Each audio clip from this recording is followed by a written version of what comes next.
Ticket कटा नहीं कह सकते, मिला होता है, फिर कटे तो कटा कहते। टिकट नहीं मिला और जिसको मिला वो भी हमारे समर्पित कार्यकर्ता हैं। लंबा उनका अनुभव है। मैं नामांकन में भी गया, मैं सभाओं में भी गया, मैं संपर्क में भी गया। पार्टी ने जहां कहा मैं उस स्थान पे गया, प्रत्याशी ने जहां कहा मैं उस स्थान पे गया। वो मेरा फर्ज है। आशुतोष तिवारी और हमारे पारिवारिक रिश्ते भी हैं, हमारे बिल्कुल आत्मीय रिश्ते रहे हैं लंबे समय तक दोनों के। अभी भी आत्मीय रिश्ते हमारे उस तरह के बने हुए हैं।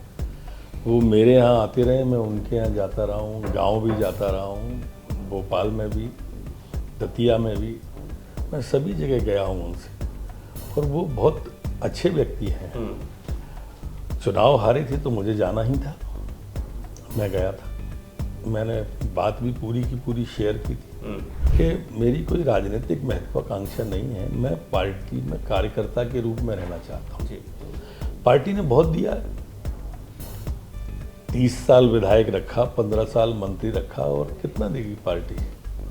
और इसलिए पार्टी काम देती रहे, ये आग्रह हाथ जोड़ के। क्षणिक आवेश था वो, उस आवेश को बाद में शांत हो गया। जहाँ तक वापसी केस लेने की बात है, वो स्वाभाविक रूप से एक प्रक्रिया है, सतत चलने वाली कानूनी प्रक्रिया है। सही स्थान पर सही चर्चा होगी तो सार्थक परिणाम निकलते। नमस्कार, मैं हूं आशुतोष और आप देख रहे हैं एमपी तक।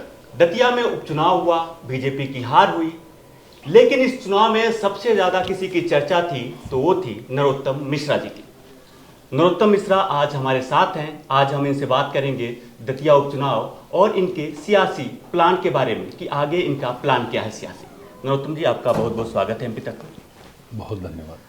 तो मेरा पहला सवाल ये है कि आप दिल्ली आए चुनाव के बाद से, उपचुनाव के बाद से, तो आपकी मुलाकात किसी से हुई? किसी ने बुलाया था आपको? नहीं, न किसी ने बुलाया था, मैं खुद ही आया था जी। और मेरे एक मित्र हैं, दतिया जिले से विधायक रहे हैं, भांडेर से, आसाराम जी अहरवार जी, पूर्व विधायक हैं। वो अस्वस्थ थे तो उनके हालचाल पूछने आए। अगला सवाल ये है कि दतिया उपचुनाव में आपका टिकट कटा, आपने चुनाव प्रचार भी किया, लेकिन पार्टी हार गई। पार्टी के हारने के पीछे वजह क्या थी? टिकट कटा नहीं कह सकते, मिला होता है, फिर कटे तो कटा कहते। टिकट नहीं मिला और जिसको मिला वो भी हमारे समर्पित कार्यकर्ता हैं। लंबा उनका अनुभव है, संगठन मंत्री के रूप में पार्टी की सेवा, देश की सेवा उन्होंने पर्याप्त की है। और इसलिए जो टिकट का निर्णय हुआ, पार्टी काफ़ी ऊपर है, दूर तक देखती है। मैं मानता हूँ ठीक निर्णय था। तो एक और सवाल है कि चुनाव में जब हार हो गई, बीजेपी की उपचुनाव में हार हो गई, उसके बाद से तमाम तरीके के आरोप लगे, भीतरघात के। ऐसी भी रिपोर्ट आई, खबरें अंदर से आई कि जो कमेटी बनी थी समीक्षा के लिए पार्टी में, तो उसके सामने भी आपके नाम का जिक्र हुआ। पता नहीं आपको कहाँ से खबरें आती हैं इस तरह की, मेरी जानकारी में इस तरह का कुछ भी नहीं है। न जिक्र हुआ, न कोई इस तरह की बात मेरे संज्ञान में लाई गई। जी। मेरा अगला सवाल ये है कि ये जो पूरा चुनाव था, उपचुनाव दतिया का जो पूरा था, ये आपके इर्द गिर्द ही घूमा।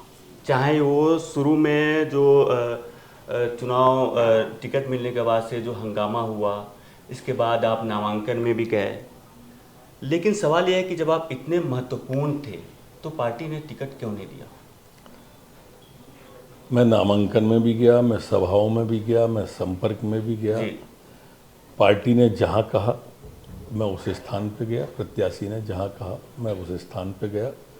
वो मेरा फर्ज है, मेरा दायित्व है। जहाँ तक चर्चाओं की बात है तो मैं वहाँ से 15 साल विधायक रहा हूँ, तो स्वाभाविक रूप से जो विधायक रहता है तो उस पर चर्चा होती है। लेकिन मतलब सबसे ज़्यादा आप ही की चर्चा हुई, चाहे मतलब वो कांग्रेस ने चर्चा आप ही का किया। दामोदर यादव का हम लोग इंटरव्यू ले रहे थे, दामोदर यादव ने बोला कि नरोत्तम मिश्रा चुनाव नहीं लड़े तो चुनाव में मज़ा ही नहीं आया, अगर नरोत्तम मिश्रा सामने होते तब मज़ा आता चुनाव में। ये अलग पहलू है, कांग्रेस ने क्या कहा क्या नहीं कहा, वो उनके चुनाव की पद्धति थी, उनके चुनाव का तरीका था। भारतीय जनता पार्टी विकास के नाम पर लड़ रही थी और हमने सिर्फ विकास को ही तवज्जो दी थी। नहीं, मैं इसलिए बात कर रहा हूँ क्योंकि राजेंद्र भारती को पार्टी से निकाल दिया कांग्रेस ने। उन्होंने भी ये जिक्र किया कि घनश्याम सिंह और नरोत्तम मिश्रा की का गठजोड़ था इस चुनाव में पूरे, उसके बाद से उनके खिलाफ पार्टी ने निष्कासन की कार्रवाई की। देखिए, राजेंद्र भारती जी को मेरे नाम का फोबिया है। इस चुनाव की बात नहीं है, उनका एक भी इंटरव्यू ऐसा देख लीजिए पिछले 5-10 साल का जी। जिसमें उन्होंने मेरा जिक्र नहीं किया हो। मेरे जिक्र के बिना उनकी राजनीति अधूरी है, इसलिए मेरी पूरी सहानुभूति है। लेकिन आपका नाम लेके फिर उनको पार्टी से निकाल दिया, बात यह है। नहीं, पार्टी ने जिसने निकाला उसने मेरा नाम लेके नहीं निकाला, यही नाम लेते हैं मेरा। नहीं, उन्होंने नाम लिया था कि घनश्याम सिंह और नरोत्तम मिश्रा की साठगांठ थी ये पूरे चुनाव में। ये निकालने के बाद की बात है। जी। तो अगला सवाल एक और है कि इस पूरे चुनाव में आपके आंसू जो भावुक हुए थे, जो मंच पे नामांकन के बाद से जो रैली हुई थी, उसकी बहुत ज़्यादा चर्चा हुई। मैं भावुक किसी कारण से नहीं हुआ था, टिकट के लिए भी नहीं हुआ था।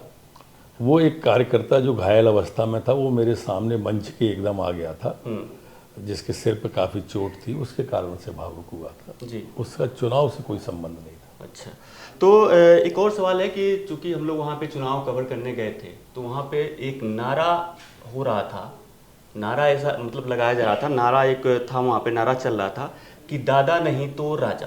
तो आरोप ये लगे कि आपके समर्थकों ने ये नारा लगाया, तो क्या आपको लगता है कि आपके समर्थकों ने लगाया या विरोधियों की ये साजिश थी?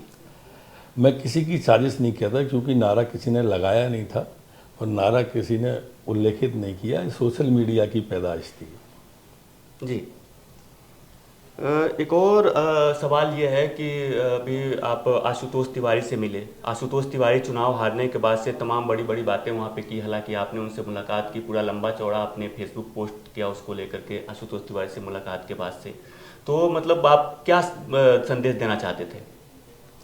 आशुतोष तिवारी और हमारे पारिवारिक रिश्ते भी हैं,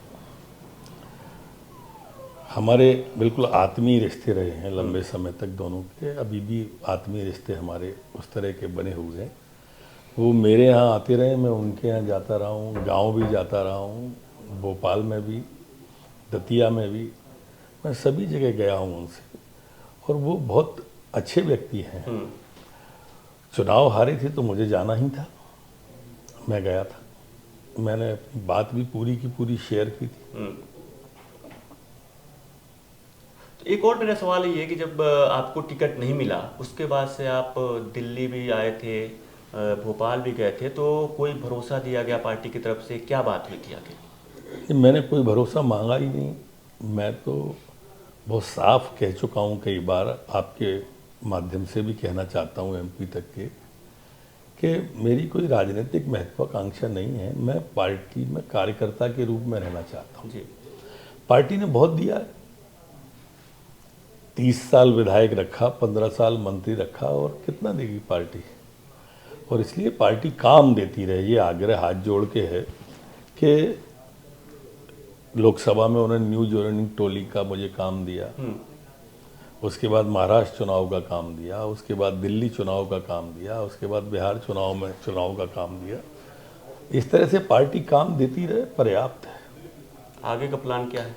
जो प्राप्त है वो पर्याप्त है। आगे का प्लान क्या है कि क्या 2028 की तैयारी या फिर? कार्यकर्ता के रूप में पार्टी का काम करते रहना, पार्टी जो निर्देश रहे उसका पालन करते रहना। एक और सवाल है कि हंगामा जब हुआ, कई लोगों के ऊपर एफआईआर भी हुआ, समर्थकों के ऊपर एफआईआर भी हुआ, तो क्या सरकार ने वो एफआईआर वापस लिया? और दूसरी बात है कि पूरी कार्यकारिणी वहाँ पे भंग कर दी गई। क्षणिक आवेश था वो, उस आवेश को बाद में शांत हो गया। जहाँ तक वापसी केस लेने की बात है, वो स्वाभाविक रूप से एक प्रक्रिया है, सतत चलने वाली कानूनी प्रक्रिया है। जब विषय आएगा तब उस पर चर्चा करेंगे। पूरी कार्यकारिणी भंग होगी दतिया की, वो विषय भी चर्चा में रहेगा। 1000 लगभग, मतलब कहा जा रहा कि 1000 से ज़्यादा कार्यकर्ताओं को जो भी थे कार्यकारिणी में सबको हटा दिया गया। सभी से बात होगी, मैं जाऊँगा तो। हालांकि अभी कल हम लोगों ने पत्रकारों से चर्चा की थी दतिया में, तो उन लोगों ने इस चीज़ को लेकर के मतलब ये बोला कि ये नहीं होना चाहिए, क्योंकि 1000 कार्यकर्ता एक जिले से अगर जो एक ही साथ कमेटी भंग कर देना, ये जो है कार्यकर्ताओं के मनोबल को तोड़ता है।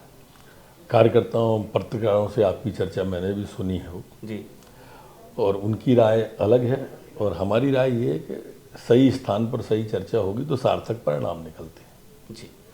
तो ये थे नरोत्तम मिश्रा जी, हमारे साथ जुड़े हुए थे। इन्होंने पूरी दतिया उपचुनाव के बारे में अपनी बातें बताई और आगे का प्लान भी बताया। साथ ही ये भी बताया कि इनको कार्यकर्ता रहना है और कार्यकर्ता के जैसे पार्टी जो भी काम देगी वो करते रहेंगे।